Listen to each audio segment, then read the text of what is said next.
Pretende identificar membro polícia e a linha fronteira, também alegadamente a tamasasan ho ilegal.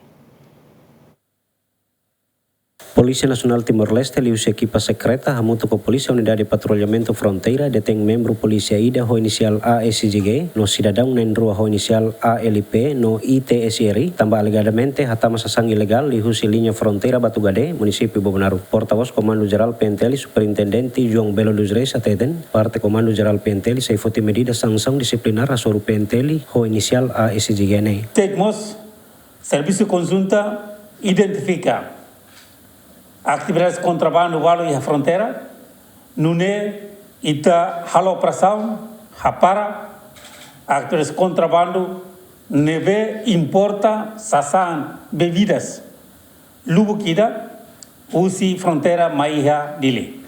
Coca-Cola, Sprite, no minuman ida fita simin. E agora dalam processo lá ela, ita halo ela identificação, usi dados neve makita ia, membro PNTL ida, mos facilita lorinya kareta, batula sang. Tamasara maknya ba, tamasara maknya tula, ida ne proses identificação lá. Medida se foti, ba regulamento disciplinar, ho criminal lá da ira, neve carignya intenção saída, ne orsi identificação sai continua. Considera e flagrante delicto ba sira neve mak transporta mais, sira neve mak rola ne considera flagrante delicto neve ita agora da down ita processo ela e suspeito ser detém ela sela.